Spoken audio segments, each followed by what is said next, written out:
Bonjour à tous. Donc, nous allons traiter la partie cours du chapitre d'intégration. Donc, nous avons déjà préparé le terrain quand on a fait quelques primitives. Donc, je vous rappelle ce que c'est que le principe d'une primitive. On est un petit peu sur le sens contraire de la dérivation, entre guillemets.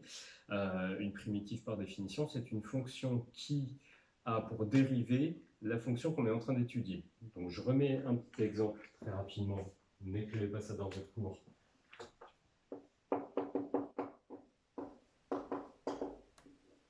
Si on prend une fonction polynomiale, f qui a x associe, on va dire 2x carré moins 3x plus 1, ces fonctions-là, on sait les dériver, il n'y a pas de problème. Maintenant, si on veut proposer une primitive pour cette fonction-là, on pourrait avoir par exemple 2 tiers de x cube moins 1,5 x carré plus x, et pourquoi pas moins 2. Cette fonction grand f, si je la dérive, je vais retrouver la fonction petit f. Là, x cube, quand on arrive, ça fait 3x carré, les 3 se simplifient, on retrouve le 2x carré.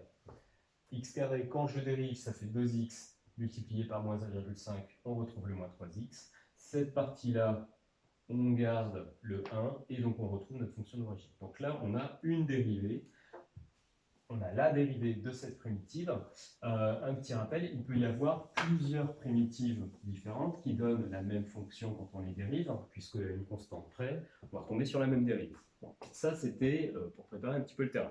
Pour l'instant, on va juste découvrir la notion. On n'a pas encore besoin des primitives. Donc, vous mettez dans votre partie leçon le titre du nouveau chapitre, intégration.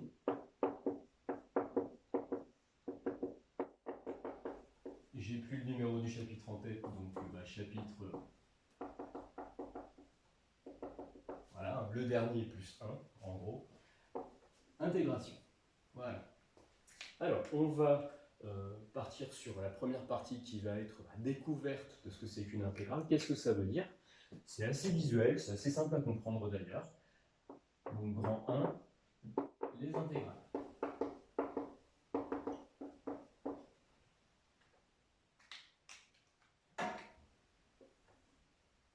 Alors, avant de donner à proprement parler la définition de ce que c'est qu'une intégrale, on va d'abord voir un petit point de vocabulaire pour parler de quelque chose qui s'appelle le domaine sous la courbe. C'est assez simple à comprendre.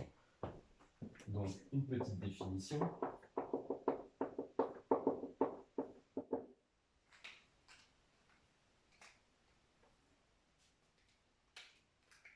Soit f, une fonction, soit f, une fonction continue et positive, continue et positive, sur un intervalle.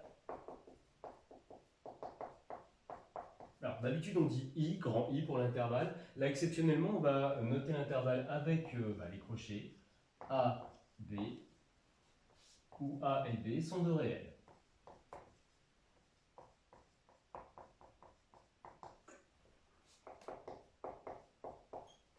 Avec A inférieur ou égal à B. À partir du moment où on a deux réels, on en a un qui va être inférieur ou égal à l'autre, pour avoir l'intervalle écrit dans l'ordre croissant. Voilà. Alors, on appelle domaine sous la courbe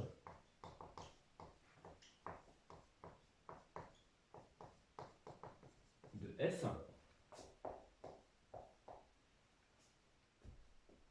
la surface,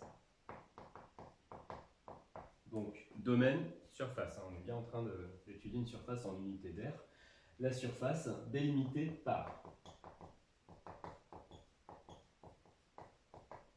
deux points. Alors, on est en train de parler d'une surface dans un repère par rapport à une courbe qui est tracée, et donc cette surface, elle a 4 frontières, elle a 4 délimitations, si vous voulez. Donc elle est délimitée par à la fois la courbe de f,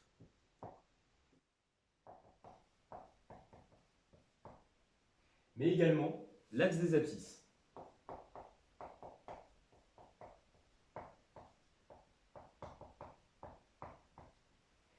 et également deux droites verticales, puisque là, pour l'instant, c'était des tracés qu'on va plus ou moins lire de façon horizontale, même si la courbe de f peut être courbe.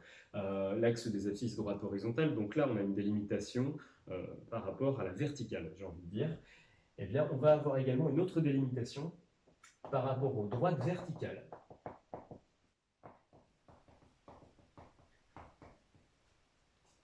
D'équation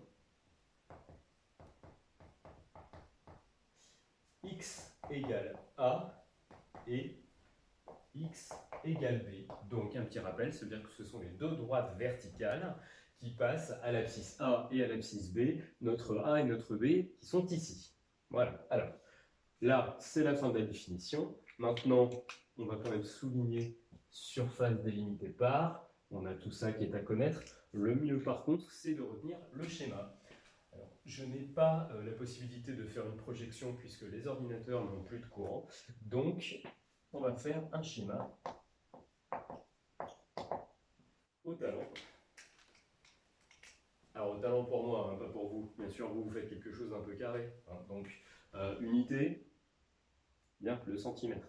Donc, on fait... bon, il n'y a pas besoin de faire un gros schéma. Ce que vous allez faire, c'est un schéma à peu près, j'ai envie de dire, de 4 cm de chaque côté. Voilà, il n'y a même pas besoin. Prenez la fonction est positive, donc ne prenez quasiment pas de négatif. Hop, O, I, J. Là, on va monter jusqu'à 3. On va faire quelque chose de simple. Là, on va aller jusqu'à 3 finalement. Voilà. -1, -2, -3. Bien. Alors, on va prendre comme exemple une fonction qui va être continue et positive. Alors moi, que je vais faire démarrer au point de coordonnées -3, 1. On va avoir un maximum qui se trouvera au point de coordonnées -1, 3. Puis allez, on va dire un dernier point qui va être de coordonnées 2, 2. Et puis, on va tracer cette fonction. Voilà. Pas besoin de faire quelque chose de très grand. Ça, c'est donc ma courbe C de f. J'ai ma fonction qui est continue et positive. Là, on est sur, dans mon exemple, l'intervalle continue et positive sur, donc, mon intervalle, c'est -3, 2. Bien. Alors là-dessus, je vais rajouter les deux droites verticales qui sont ici, x égale a, x égale b. Donc pour moi, en fait, c'est x égale -3, droite verticale, x égale -3. Ensuite, x égale 2, droite verticale également. Voilà. Et dernière délimitation à mon domaine, l'axe des abscisses.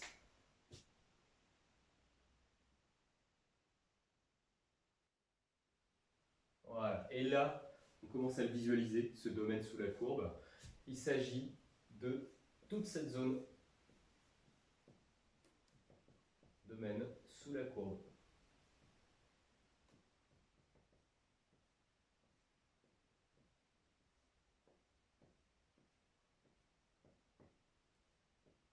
Voilà. Donc, le domaine sous la courbe, c'est cette surface assurée ici. 4 délimitations C de F, l'axe des abscisses, droite verticale, droite verticale. Voilà.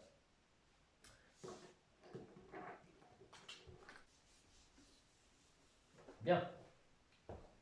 Alors maintenant que vous avez cette présentation-là, avec l'air sous la courbe, le domaine situé sous la courbe, on va quand même faire une petite remarque.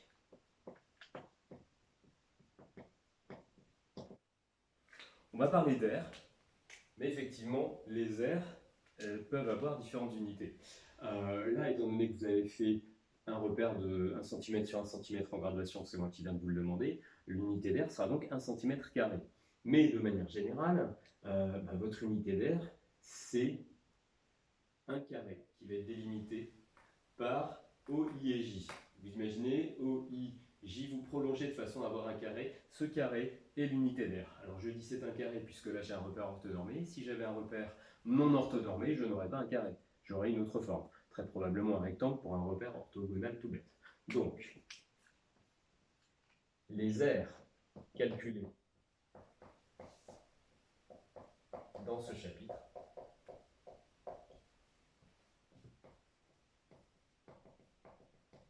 seront données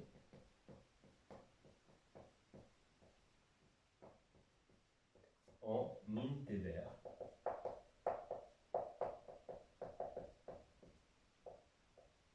Voilà. Qu'on peut noter à la rigueur UA pour unité d'air.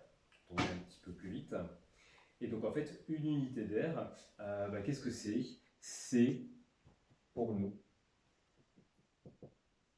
OI fois OJ. Voilà. Donc si vous avez des graduations de 1 cm sur 1 cm, vos unités d'air seront de 1 cm carré. Par contre, si vous avez 1 cm sur 0,5 cm, eh bien vos unités d'air, vos résultats seront donc en unités d'air de 0,5 cm carré. Donc, votre résultat, si vous n'y touchez pas, il est en unité d'air. Si vous voulez le passer en centimètres carrés, il faudra multiplier par 0,5. Voilà.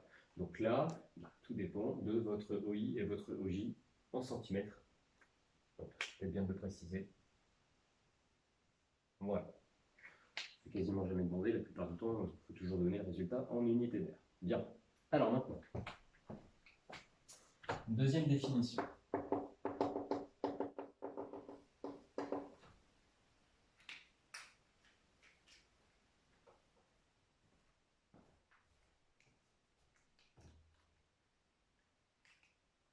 On va vraiment parler des intégrales maintenant. Alors, vous vous doutez qu'il y a un lien entre ce schéma et les intégrales, on n'a pas fait ça pour rien.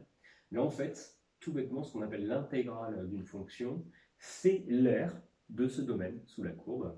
C'est le calcul. Alors, bien faire une distinction entre la surface qui est là, qu'on a assurée, et l'aire de cette surface, qui est un nombre qu'on va calculer. Voilà. Donc le domaine, c'est la zone qui est là. L'aire de ce domaine, l'aire de cette surface, c'est l'intégrale, c'est un nombre. Donc, on appelle intégrale de la fonction f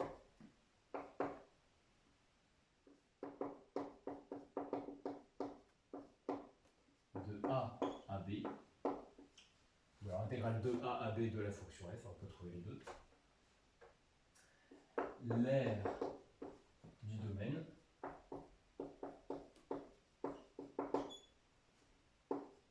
sous la courbe de f.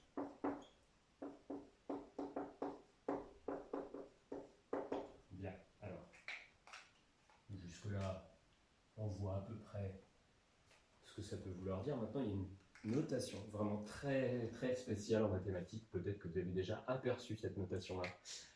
Notation, ça c'est en rouge, puisqu'il faudra vraiment bien la retenir, cette notation, vous n'avez pas fini de la voir. La notation, donc, notre aire, l'aire de ce domaine que j'ai assuré en noir, voilà comment elle s'écrit. Il y a ce symbole-là, qui est le symbole de l'intégrale. Alors vous voyez, ça ressemble à une espèce de S très allongée, plus ou moins un crochet d'une barre de cuisine à la rigueur, si vous avez ça comme accessoire chez vous. Hop, un crochet. En bas, on met le petit a, en haut, on met le petit b. Donc, sous-entendu, quand on voit ça, on est en train de parler de l'aire sous la courbe de la fonction qui va de x égale a jusqu'à x égale b. Juste après, on va mettre le nom de notre fonction, f de x. Et par contre, il peut y avoir d'autres calculs derrière. Donc, pour faire une espèce de balise de fermeture de notre intégrale, on va mettre un petit dx. Voilà. Et ça, c'est l'intégrale de la fonction f entre a et b. Très important de retenir cette notation. Bien.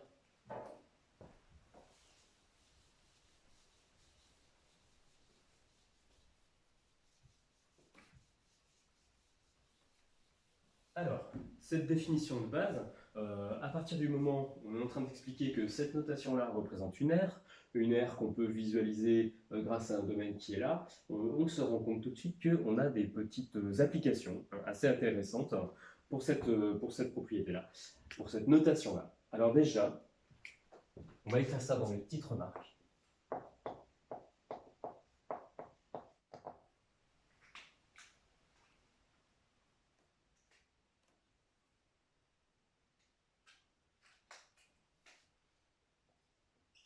Première remarque, ben, l'intégrale de A à A de f de x dx, là on dit ça comme ça, hein, l'intégrale de A à A de la fonction f. Imaginez, par rapport au schéma qui est là, on a un domaine qui se situe donc entre la courbe de f et l'axe des abscisses, ok, jusque-là ça va, mais d'un point de vue horizontal, il est délimité par la même droite. C'est-à-dire qu'il se trouve entre la droite x égale a et la droite x égale a, qui sont confondus, c'est la même droite. Donc on se retrouve avec quelque chose de complètement écrasé, entre guillemets, et donc notre R, assez simplement, on va le voir, c'est une R qui vaut 0. Donc, à partir du moment où vous avez la même borne, on appelle ça des bornes, de A jusqu'à A, eh bien, ça fait 0. Ça peut être de B jusqu'à B. Enfin, à partir du moment où vous avez le même nombre en haut et en bas dans votre intégrale, on a une R qui vaut 0. Donc, c'est 0. Voilà. Jusque-là, pas très compliqué. Deuxième petite chose. Ce X, c'est ce qu'on appelle en maths une variable muette. C'est-à-dire que c'est une variable qui n'intervient pas pour l'instant dans le calcul. C'est une variable de notation. Mais elle ne nous sert pas à grand-chose dans le fait de dire que c'est l'aire sous la courbe de f. On peut plus voir ça comme une notation. Donc, ce qui veut dire qu'en fait, le x peut être changé par n'importe quelle autre lettre.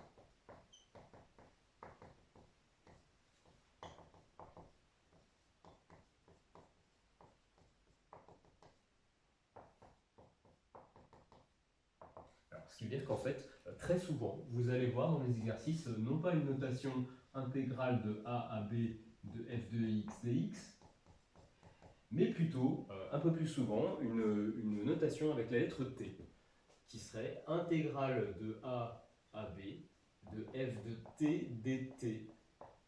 Donc dites-vous que c'est exactement la même chose. C'est toujours notre R du domaine sous la courbe. Hein. Aucune différence. Ça pourrait être un U, ça pourrait être un V, ça pourrait être un Z. Ça serait exactement la même chose. Donc, nous, on conserve notre f de x dx. De temps en temps, on verra le f de t dt, mais ça ne change absolument rien sur la définition de ce que c'est qu'une intégrale. Bien. Dernière petite chose. Et là, j'ai envie de dire, on va refaire un petit schéma très rapidement. Vous en faites un à la main, c'est pas la peine d'en faire un très très précis. On a notre fonction. Alors, on fait une un petit peu plus compliquée. C'est pas grave, on peut faire quelques petites vagues. On a nos deux droites verticales qui sont là. X égale A, X égale B. Là, on a C de F. Bien, imaginons que je décide, en fait, de couper, encore une fois, ce domaine en deux parties, par rapport à une autre abscisse, que je vais appeler l'abscisse C, qui va se trouver entre A et B. Bien. Alors, si on regarde bien, finalement, la zone complète, le domaine complet entre A et B, il peut être coupé en deux parties, avec un premier domaine qui va se trouver ici, et puis un autre domaine, un deuxième domaine, qui va se trouver, je vais plutôt prendre du rouge, qui va se trouver ici. Bien. Je pense que tout le monde sera d'accord pour dire que l'air noir plus l'air rouge me donne l'air du domaine complet de A à B. Je pense que c'est assez visuel, il n'y a pas vraiment besoin de justifier. Bien. Alors, si on écrit ça, l'additivité de ces airs avec cette notation-là, qu'est-ce que ça peut donner? Alors, je vais quand même préparer le terrain R noir plus R rouge.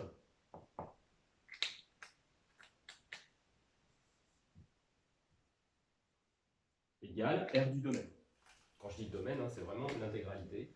Donc R du domaine. Bien. Bah, mon R noir, si je la note d'une façon intégrale, qu'est-ce que ça veut dire? Eh bien, ce sera l'intégrale de A à C, puisque l'air noir, elle s'arrête à l'abscisse C de ma fonction f. Bien. Mais l'air rouge, elle pourrait tout à fait se noter de la même façon. Donc, mon air rouge, elle, par contre, elle commence à C et elle finit à B au niveau des abscisses. Bien. Et je pense que vous commencez à deviner ce qui va se passer. On vient de dire que ça me donnait l'air du domaine complet, l'air total. Et cet air total, elle va de A jusqu'à B.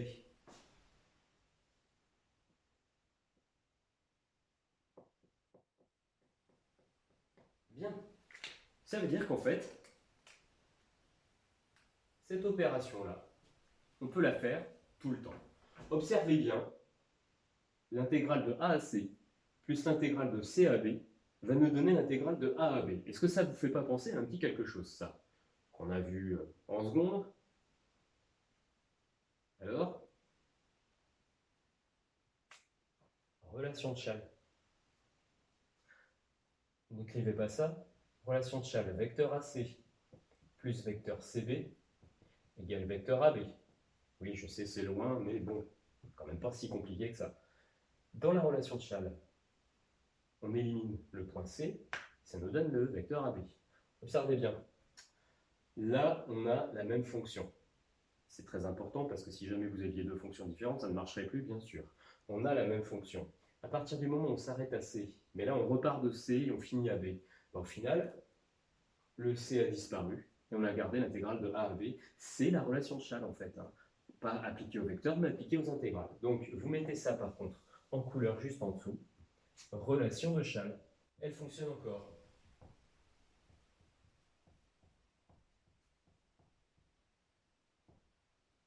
Voilà. Alors maintenant, un ou deux petits cas particuliers quand même. Imaginons, là on a donné une définition par rapport à une fonction qui était positive, mais finalement ce type de domaine-là, on peut très bien le construire à partir d'une fonction qui serait négative avec une courbe qui serait sous l'axe des abscisses. Ça n'empêche pas. Donc, des petits cas particuliers.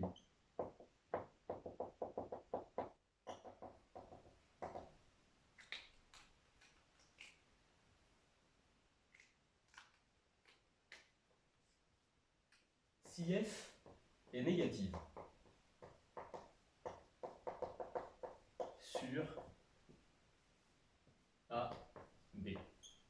Bien.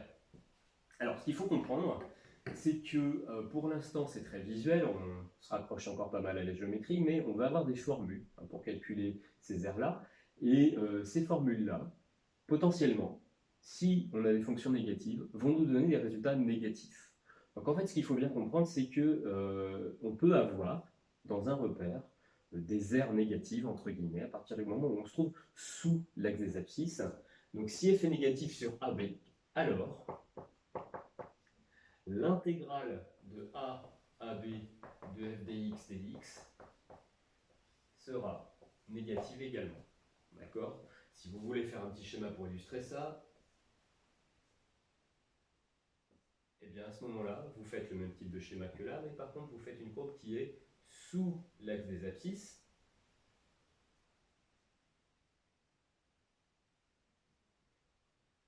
Il n'y a peut-être plus besoin de refaire les droites verticales à chaque fois. Et voici notre intégrale. D'accord? Alors même s'il s'agit d'une surface, eh bien, le fait qu'on soit sous l'axe des abscisses, les formules qu'on va utiliser pour calculer ces intégrales, nous donneront des résultats négatifs. Ça ne doit pas vous choquer. C'est quelque chose qui peut se trouver régulièrement dès qu'on va avoir une fonction négative. Bien. Mais alors du coup,